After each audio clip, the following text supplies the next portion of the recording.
Today we're going to take a dive into the score of The Ignition, the opening piece of my upcoming EP Hide and Seek.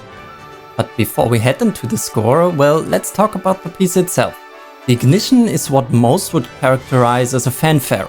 It includes lots of brass writing, rhythmic switch-ups, bold color changes and soaring themes. But what makes this piece particularly interesting lies in something that might not be that obvious when you're listening to it. The section we are going to dive into today features a string theme that on the surface sounds straightforward and easy to follow. But as soon as we take a look at the score, well, that's where things get fascinating and frankly quite challenging for the performers as well. Have a listen.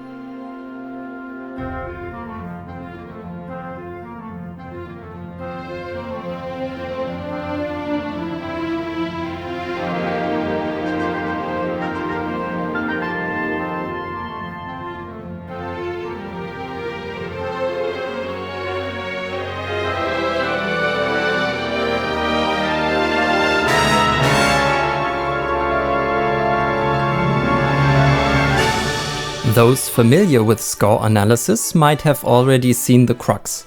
Those that haven't, don't worry. But first we have to do some groundwork, otherwise this gets confusing really fast.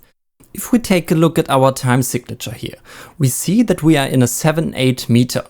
For those not that familiar with this type of terminology, the bottom number tells us in which note value our bar is divided by. In this case, our bar is divided into 8th notes. The top number tells us the amount of the specific note value in one bar. That means in our example we have 7/8 notes in one bar. We music guys talk about an odd meter here, because the top number can't be evenly divided and has to be divided into both groups of 2 and 3. More on that later. As you can see here, the flutes, clarinets and harp play a very constant pulse throughout the whole section. The pulse has this rather pushing and restless quality. That feeling comes mostly from our 7/8 time signature. Our brains love hearing music or pulses that can be divided into twos, and as I said earlier, our time signature can't be divided by that. We have to divide our bar differently, which in this case results in a 2 + 2 + 3 division.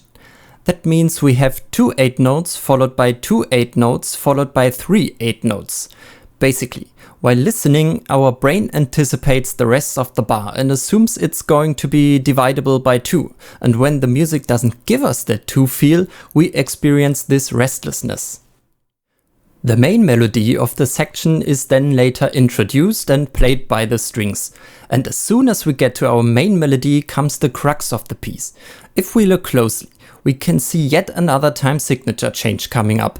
There's a 9/8 time signature. As we learned earlier, we now know that there are now 9/8 notes in this specific bar.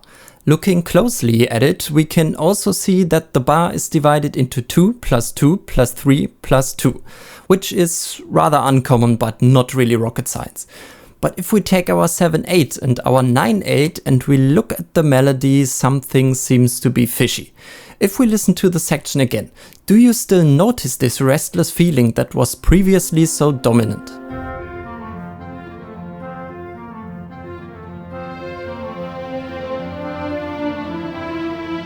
Does that feel odd to you? You might notice, it doesn't feel restless at all. Quite the contrary.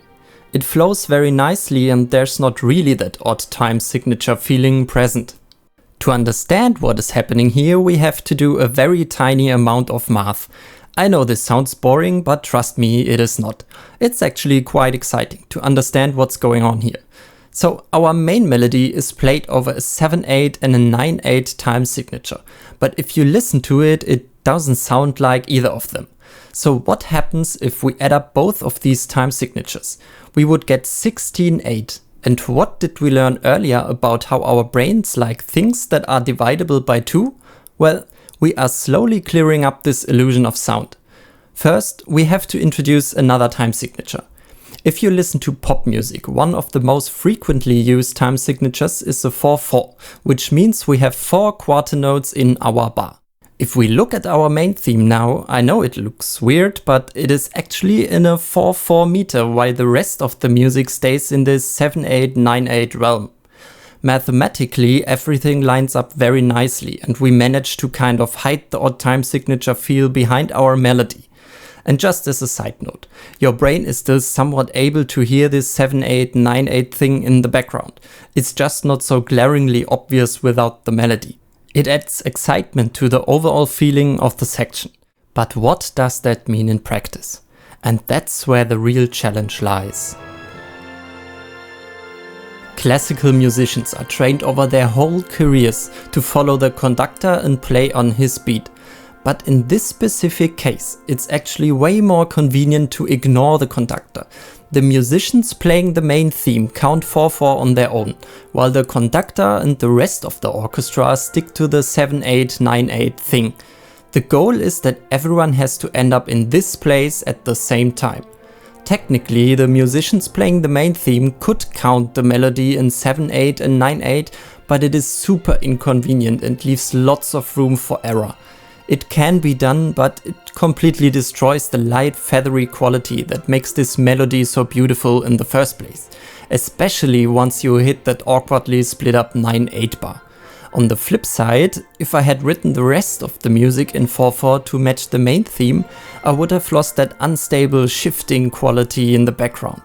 And that's precisely what gives this section its unique character and forward momentum. What this creates is a fascinating tension. The music feels stable and unstable at the same time. The listener hears a beautiful soaring melody that seems to float effortlessly, while underneath there's this subtle rhythmic complexity that keeps everything from becoming too predictable or too static. And this duality of time signatures is the crux of the ignition.